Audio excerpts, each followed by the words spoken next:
काय पद्धत झाली अजून कोणाची झालेली नाहीये. आम्ही लवकरच निर्णय कुणाला द्यायचं त्याबद्दल घेणार आहोत. आपण भाषणात संकेत दिले कार्यकर्त्यांना कामाला लागण्याच्या त्या संदर्भामध्ये आम्ही महायुतीचा उमेदवार उभा करणारच आहे. आम्हाला जास्तीत जास्त जागा महायुतीच्या महाराष्ट्रातल्या निवडून आणायच्यात.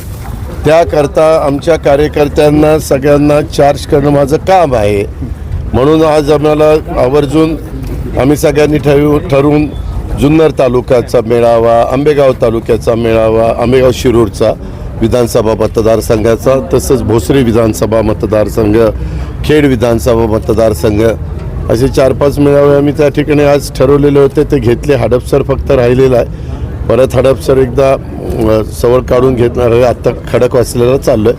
खडकवासल्याला ऑलरेडी तिन्ही पक्षांचा मेळावा हा चंद्रकांतदादा पाटलांनी लावलेला आहे आणि मला आता वेळ असल्यामुळे त्यांनी तिथं बोलवलेलं आहे. तर ते करून मग मी मुंबईला 21-22 आढळराव पाटलांचा पक्ष प्रवेश होणार आहे मुंबईत असं सुद्धा कळतं. 21-22 तारखेच्या मला माहित नाही. मला तर तुमच्याकडूनच कळतंय. अजितदादांमध्ये माणुसकी राहिलेली असं विजय शिवतारे म्हणतात. ठीक आहे, लोक ठरवतील कोणामध्ये माणुसकी राहिली कोणामध्ये नाही. कधी शिरूरच्या उमेदवारीचा फैसला होईल? साधारण 1-2-3 आमची दिल्लीची ट्रिप झाली की फैसला. दिलीप मोहितेंची नाराजी दूर केली आहे. अमोल कोल्हे म्हणतायत की पिक्चर अभी बाकी आहे. हो का, समोरच्यांनी काय बोलावं. तुम्ही पत्रकार मित्र काय करता. मला उपमुख्यमंत्री म्हणून माझं विचार ना, हे असं बोलला तो तसा बोलला. त्यांना प्रत्येकाला उत्तर द्यायला मी बांधील नाही आहे. तो त्यांना संविधानाने प्रत्येकाला आपलं आपलं मत मांडण्याचा अधिकार दिलेला आहे. प्रत्येकाचा ऐकून घेण्याचा अधिकार नागरिकांना दिलेला आहे. जबाबदार नागरिक सगळं ऐकून घेतील आणि त्यांना योग्य वाटतील त्या पाठीशी उभं राहतील. दादा, शिवतारेंच्या बंडखोरीत काही फटका बसेल बारामतीमध्ये? मला अजून काही त्याच्याबद्दल माहिती नाही. मी तुमच्या चॅनललाच बघितलं की एकनाथराव शिंदेंनी त्याच्या संदर्भामध्ये त्यांना काही आव्हान केलेलं आहे. आता ऐकायचं नाही ऐकायचं वरिष्ठांचं त्यांच्या नेतृत्वाचा हा ज्याचा त्याचा प्रश्न आहे. आम्हाला वातावरण खराब करायचं नाही. आम्ही आरेला कार्य सगळ्यांना करू शकतो, पण मला महायुतीमधलं वातावरण खराब न करता निवडणुकीला सामोरं जायचं आहे. कारण मी काही स्टेटमेंट केलं की त्याचा फार वेगळा विपर्यास केला जातो. आम्हाला कायदा सुव्यवस्था व्यवस्थित ठेवून ह्या निवडणुका पार पाडायच्यात. वातावरण एक चांगलं त्या ठिकाणी ठेवायचं हा माझा प्रयत्न आहे. दादा, खरं तर जवळचे सहकारी निवडणुकीच्या काळामध्ये बजरंग सोनवणे यांनी आज पवार साहेबांची भेट घेतली. अहो, कोणी कोणाची भेट घ्यावी हा ज्याचा त्याचा प्रश्न आहे ना. त्या संदर्भामध्ये कोणी कोणाला बांधून ठेवू शकत नाही. ज्याला ज्याचे विचार पटतील तो त्याच्या पद्धतीनं भेटी घेऊ शकतो. आम्ही जे आमच्याबरोबर येतील त्यांना बरोबर घेऊन आम्ही जाऊ. उमेदवारी घोषित व्हायला उशीर होतोय, अजून तिला सुटलेलं नाही का? कुठलं 80% जागा 48 पैकी संपूर्णपणे त्याच्याबद्दलचा निर्णय झालेला आहे. 20% जागा त्याच्याबद्दल पेंडिंगला राहिलेल्या आहेत. त्याच्याकरता एकदा आम्हाला बसावं लागेल. ते बसण्याचं काम आम्ही सगळेजण मिळून करू. मला त्याच्याबद्दल काहीच माहीत नाही. तुम्हालाही बारामतीत मला लढायचं असेल तर आपण पण लढू शकता. शेवटी प्रत्येकाला लढण्याचा अधिकार आहे. कुणी लढावं संविधानाने आपल्याला दिलेलं आहे. बाबासाहेब आंबेडकरांच्या घटनेने आपल्याला दिलेला आहे आणि तो ज्याचा त्याचा अधिकार आहे. आम्हाला त्याच्याबद्दल लोकशाही आहे. लोकशाहीमध्ये चालतं. दादा, जवळचे सहकारी निवडणुकीच्या काळात नाराजी व्यक्त करतात, मग बाकी दिवस ह्या नाराजी का पुढे येत नाही निवडणुकी? मला त्याबद्दल ही काही गावकीची आणि भावकीची निवडणूक नाही बाबांनो. ही देशाच्या 140 कोटी जनतेचं भवितव्य ठरवणारी निवडणूक आहे. आपण त्या अँगलने ह्या निवडणुकीकडे बघू. म्हणजे मी तरी त्या अँगलने बघतो. आता मावळ लोकसभेत आता आक्रमक झाले आपला अजित पवार गट आणि ते म्हणतात की जर शिवतारे असं म्हणत असतील तर आम्ही प्रचार नाही करणार महायुतीचा. आम्ही सगळे बसून एकनाथराव शिंदे साहेब, मी, देवेंद्र फडणवीस, सुनील तटकरे, चंद्रशेखर बावनकुळे, आम्ही सगळे प्रमुख लोक बसू आणि त्याच्यामुळे व्यवस्थितपणे मार्ग काढू. मार्ग काढत असताना जे प्रतिसाद देतील त्यांना बरोबर घेऊन जाऊ. जे प्रतिसाद देणार नाही त्यांच्याबद्दलचं त्या पक्षाचे नेते निर्णय घेतील. मनसेला किती जागा? मला काहीच माहीत नाही. मी त्यांची चर्चा काय झाली ते मला कसं कळणार.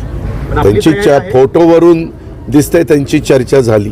आपली तयारी आहे राष्ट्रवादी. तर उद्याच्याला जर आमच्या 3 पक्षांमध्ये दुसऱ्यांना ज्या जागा जात आहेत त्याच्यातनं जर त्यांनी एखादा मित्रपक्ष घेतला तर आमचा विरोध असायचं कारण काय?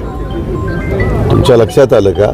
जर उद्याच्याला शिवसेनेकडच्या जागा आहेत, भाजपकडच्या जागा आहेत, त्याच्यामध्ये ते ॲडजस्ट होऊन त्यांची तशा प्रकारची भूमिका असेल त्या पक्षाच्या नेतृत्वाची, तर आपल्याला त्याच्यामध्ये काही इंटरफेअर करण्याचा अधिकार नाही.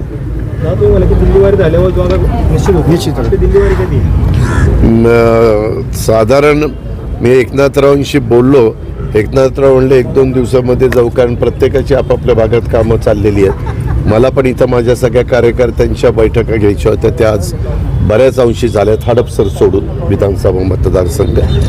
आता लवकर मी आता ते खडकवासल्याची एक मिटिंग करून मुंबईला जाणार आहे. मुंबईला गेल्यानंतर तिथं गेल्यावर त्यांच्याशी बोलू, कारण जाताना एकनाथरावांना पण यावं लागेल, देवेंद्रजींना पण यावं लागेल, बावनकुळेंना पण यावं लागेल, मला तटकरेंना पण यावं लागेल, आम्हाला सगळ्यांनाच, प्रफुल्लबाईंना पण यावं लागेल. आढळरावांची म्हणजे जो पक्ष प्रवेशत्व केल्यानंतर त्यांचं तिकीट फायनल होईल की महायुतीच्या याच्यावरती त्यांचं तिकीट फायनल? आता त्या संदर्भामध्ये एकदा जागा वाटप होऊ द्या.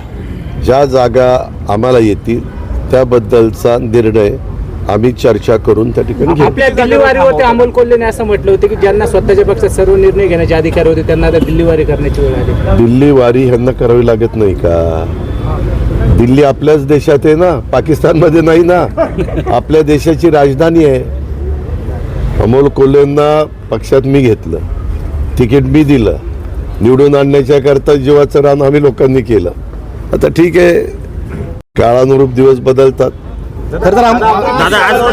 माग ते राजीनामा द्यायला निघाले होते, मी त्यांना इतक्या विनवण्या केल्या, नको नको नको नको. ते म्हणायचे मला माझा जो अभिनेता माझ्यामध्ये दडलेला आहे त्याला वेळ मिळत नाही, मला मालिका करायला वेळ मिळत नाही, मला चित्रपट करायला वेळ मिळत नाही, मी सेलिब्रिटी आहे, सेलिब्रिटी असताना मला कसा एवढा पक्षाला मतदारसंघाला वेळ देता येईल, असे त्यांची वक्तव्य होती. आणि तुम्ही बघा ना, 5 वर्षामध्ये त्यांनी शिरूर लोकसभा मतदारसंघामध्ये किती जनसंपर्क ठेवला हे तुम्ही मतदाराचा विचारा. आपण या ठिकाणी बैठक घेतलेली आहे.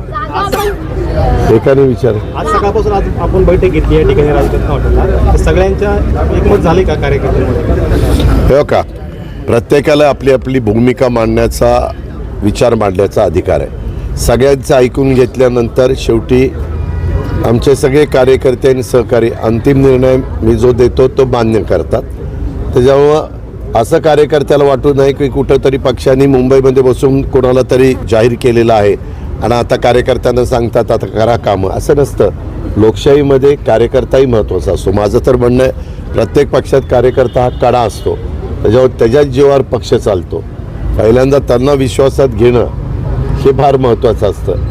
त्यांच्याशी चर्चा करून त्याच्यातल्या अनेकांनी आपली मतं मांडली, काहींनी निवेदन दिली वगैरे वगैरे, त्या सगळ्या गोष्टी जाणून घेतल्यात. दादा, आपले सख्खे बंधू बारामती लोकसभेत राष्ट्रवादीने किती जागा मागितली आहे? त्या संदर्भामध्ये आमची शेवटची बैठक झाल्यानंतर कुणाला किती जागा आहेत ते त्या बाबतीमध्ये आपल्याला स्पष्ट होईल. दादा, आपले अमोल सख्खे कोल्हेने बंधू असं या म्हटलंय ठिकाणी की बारामती खाजगीत झालेली- लोकसभेत प्रचारासाठी उतरलेले आहेत. हा? सख्खे बंधू आपले प्रचारासाठी उतरले. प्रत्येकाला तुला पण उतरायचा अधिकार येतो का बारामती? अमोल कोल्हेने असं म्हटलंय की बंद खोड्याल खाजगीत झालेली चर्चा सार्वजनिक ठिकाणी व्यक्त करणं चुकीचं आहे, असं का? तुम्ही त्यांनी काही दिवसापूर्वी असं विधान केलं का? होतं. दोघात खाजगीत झालेली राजीनाम्याची चर्चा सार्वजनिक ठिकाणी व्यक्त करणं चुकीचं आहे. अरे हे काय, एखादा माणूस 6 विधानसभा मतदारसंघामध्ये काही लाखांनी निवडून येतो आणि तो 2-2.5 वर्षात मला सांगतो मला राजीनामाच द्यायचा, मला नाही राहायचं, मला हे क्षेत्र नकोय. हे सांगितल्यानंतर मी जनतेला सांगायला नको? हा जनतेचा अपमान नाही आहे की बाबा तुम्हाला 5 वर्षाच्या करता जनतेने निवडून दिलं. आम्ही सगळे विनवण्या करत होतो, साहेब विनवण्या करत होते, मी करत होतो, सगळे आम्ही त्यांना सांगत होतो की काय दुखणं काय, का राजीनामा का द्यायचा आहे? 5 वर्षाकरता दिलेलं असताना निवडून आपण का मधनंच माघार घ्यायची? दादा, हर्षवर्धन पाटलांची नाराजी दूर झाली? मला अशी माहिती मिळाली आज त्यांची आणि देवेंद्र फडणवीसांची मिटिंग झाली आणि नाराजी तुम्हीच उठवताय, हे जी नाराजी त्याची नाराजी. मी तुम्हाला सांगतो, महायुतीमध्ये भारतीय जनता पक्ष हा शिस्तीनं चालणारा पक्ष आहे, हे तर खरं आहे. त्याच्यावर एकदा भारतीय जनता पक्षाच्या संदर्भामध्ये तुम्ही त्या पक्षामध्ये गेला तर त्या पक्षाची ध्येय धोरणं, त्या पक्षाने घालून दिलेली शिस्त, त्या शिस्तीच्या बाहेर कुणाला जाता येत नाही. आणि त्या संदर्भामध्ये त्यांची म्हणजे आजच ते आम्ही पहिल्यापासून बघतोय. त्याच्यामुळं पूर्वी काँग्रेसमधली परिस्थिती वेगळी आहे, इतर पक्षातली परिस्थिती वेगळी आहे, त्या पक्षाची कामाची पद्धत आता वेगळी आहे. खरं तर आपल्या पक्षात इच्छुक उमेदवार आहेत, आपण मगाशी नावही सांगितली. मग असं असताना शिंदे गटातून उमेदवार अदलाबदल का करावा लागतो? शेवटी मतदारसंघातल्या कार्यकर्त्यांचा कल काय आहे ते तपासावं लागतं.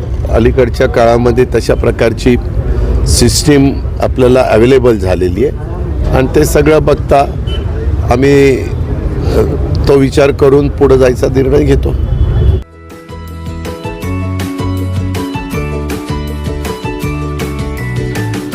बातम्या शेतीच्या, बातम्या मातीच्या, बातम्या अन्यायाच्या, गुन्हेगारीच्या,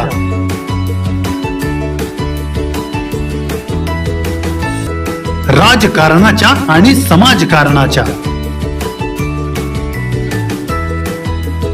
शोषणाविरुद्ध बुलंद आवाज, जनसामान्यांच्या हुंकाराची गाज, सत्कार्याला प्रोत्साहन, दुष्कृत्याला अनुशासन, निर्भीड, निस्पृह, सडेतोड, बेधडक आणि रोखटोक म्हणजेच विघ्नहर टाइम्स. शोध बातमीचा, ध्यास सत्याचा. आपलं चॅनल, आपली बातमी. सबस्क्राईब तर कराच, पण बेल आयकॉनवर क्लिक करायलाही विसरू नका.